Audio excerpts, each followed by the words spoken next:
Mr. Adesh Jain, Mr.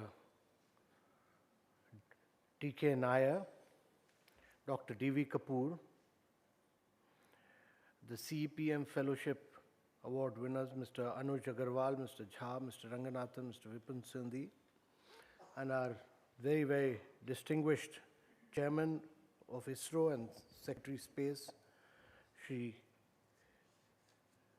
A.S. Kiran Kumar.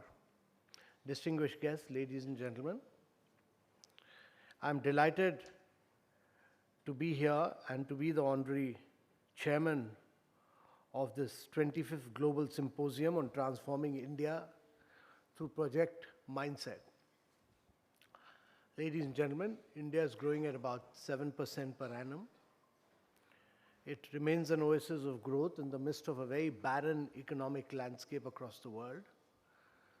But our challenge is to grow at even higher rates of 9 to 10% per annum, year after year, year after year, year after year, so that we can lift a very young population above the poverty line.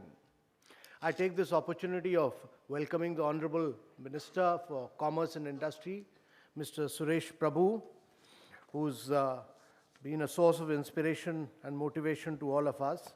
So welcome, Honorable Minister.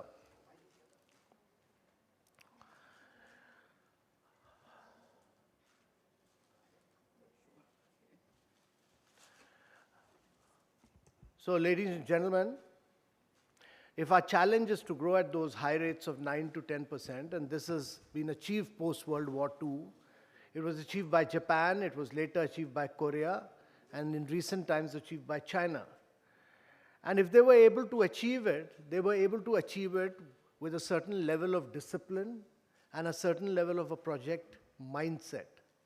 Without a project mindset, it is not possible to achieve this. Our process of urbanization has just begun. When European countries and America urbanized, land, gas, and water were cheaply available. These are all scarce commodities. If we were to follow the American model of urbanization, we will require 4 planet Earth. We don't have 4 planet Earth. We have only 1 planet Earth. And therefore, the challenge will be to do very innovative and very sustainable urbanization. And this would require a very unique set of project mindset. Because when Europe and America urbanized, they built cities for cars and not for people. Cities like Atlanta were made where 99% of the people travel by car. But today's urbanization requires you to embed your cities with public transportation. And this would require, we are today doing about 50 metros in our towns. We are doing highways, we are doing roads, we are doing bullet trains. Our process of urbanization in the next 5 decades will be to construct more than what we have done in the last 5,000 years. And this would require a very high level of professional discipline. It would require knowledge, it would require expertise, and it would require a very high level of professional discipline. I mean, look at a country like Japan, where the Shinkansen, which started 50 years back, has never run late for more than a minute. Never run late for more than a minute. And when it runs for more than a minute, the chairman of the bullet train has to go and apologize to all the consumers personally on the train. Therefore, despite earthquake, it's never run late more than a minute. Now, when we were selecting our technical partner for this, Japan was an automatic choice. It was an automatic choice not merely for the financial package, but for the fact that it had wonderful project management skills. It had delivered a project which neither the Chinese nor the Germans nor the French could ever deliver. And therefore, it was an automatic choice.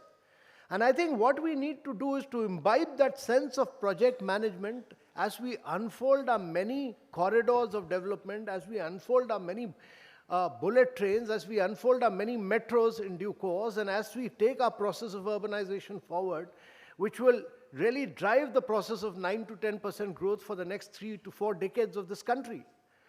And this would require a huge level of discipline and project mindset and learning and from some of the world's best example. And therefore, this is a unique public symposium. This is 25th year of Global Symposium, which Mr. Adesh Jain has been directing, has been driving, and I would like to compliment him on this occasion. And it awards some of the best project managers of this country, and therefore there are unique people like Mr. Kiran Kumar who are here, who have demonstrated India's unique ability to do not merely great project management, but also unique frugal engineering to be able to put the orbiter around the Mars at 1/10 the cost of what America has done. And therefore this ability and the talent is all available in India. We've done a lot of unique frugal engineering for the rest of the global markets, and we have demonstrated that in India. And this is a learning experience, so I would really welcome all of you to this occasion. I would also take this opportunity of welcoming the Honorable Minister, who's an immense source of inspiration and motivation to all of us. And he's one person who's always thought progressively, who's a forward-thinking minister, and whose vision has always been to take India to a high trajectory growth rate. He's demonstrated this earlier in his stints in environment, in his stints in power ministry, in his very progressive and forward-looking approach in railways, and now in industries and commerce, where he's determined to make India the key driver of exports for India. So it's a great pleasure to be in the midst of the Honorable Minister here. With these few words, I'll conclude my welcome address. Thank you very much, ladies and gentlemen.